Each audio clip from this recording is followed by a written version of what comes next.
Salut tout le monde, alors aujourd'hui je suis en mode hippie, avec des cheveux roses hein. Ouais, je me suis fait des mèches.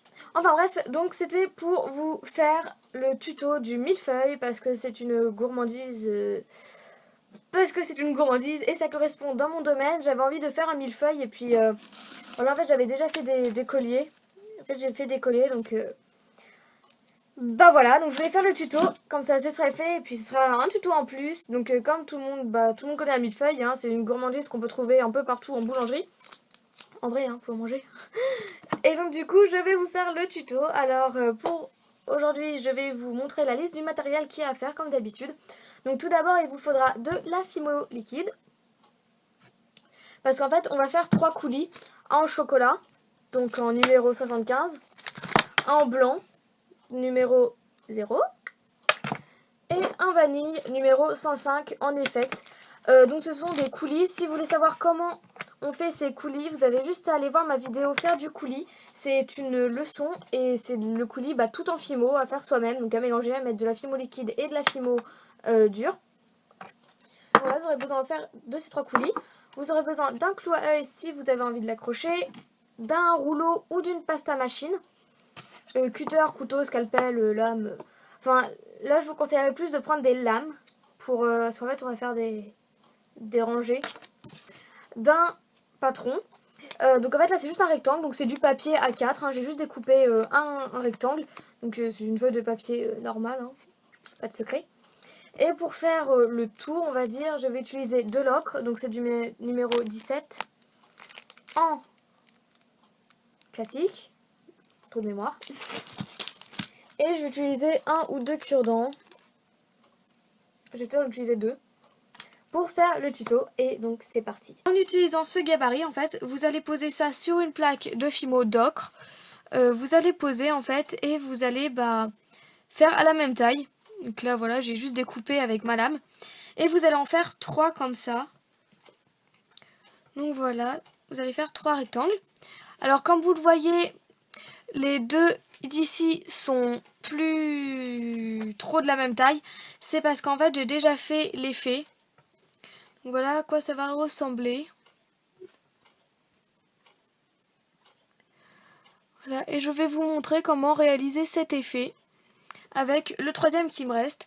Alors c'est tout simple, vous allez prendre votre rectangle, puis avec votre lame, ou votre scalpel ou autre, vous allez en faire des traits, hein, comme ceci, partout, partout, partout. Voilà, il n'y a pas de secret, donc moi je préfère le faire à plat, mais après c'est chacun ses préférences. Voilà, et je gratte en fait. Il faut surtout pas oublier les coins, et en fait je fais des traits comme ça, normal on va dire.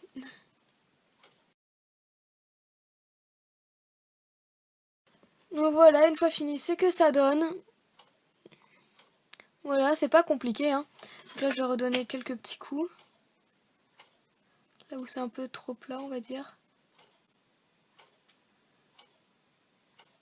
Donc voilà, je pense que ça devrait le faire.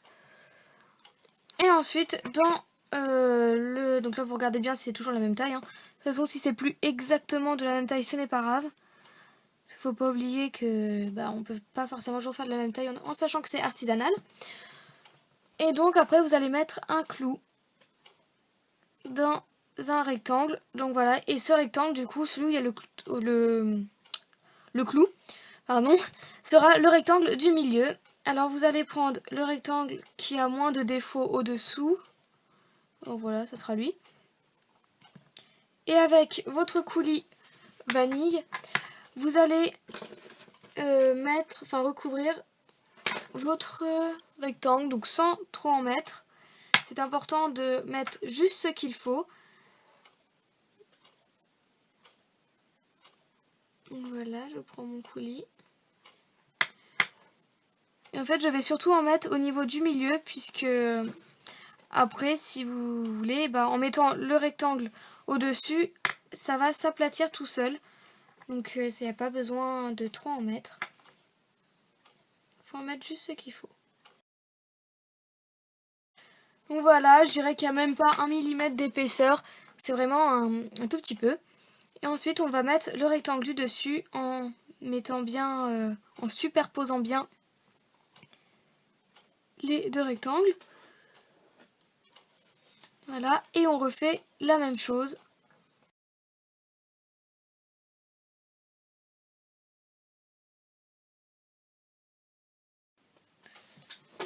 Donc voilà, ça me semble pas mal du tout.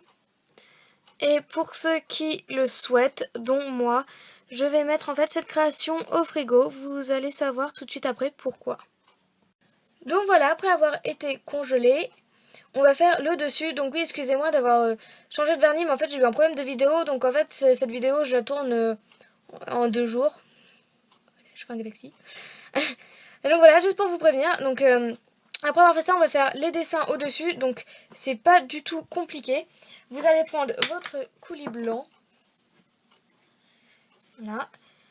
Et en fait vous allez en mettre sur le dessus, pareil, de votre feuille.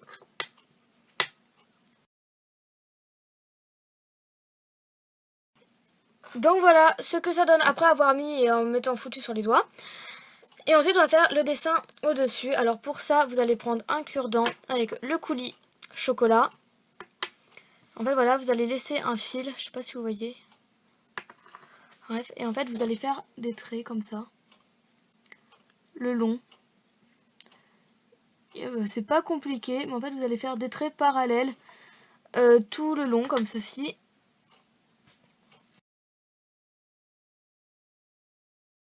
Donc voilà, et après avoir fait ces traits, vous allez prendre les cure-dents. Donc c'est pareil, ce n'est pas régulier. Parce qu'en fait on va faire un dessin et puis en vrai c'est pas forcément très régulier non plus. En fait vous allez faire un trait au milieu. Donc en fait vous allez râper, racler comme vous voulez. Comme ceci. Et après vous pouvez prendre un autre cure-dent parce que le bout, j'aime pas quand le bout est comme ça. Après vous allez faire la même chose mais de l'autre sens, de chaque côté. Donc un peu aux extrémités. Voilà, comme ça. Et pareil de ce côté-là.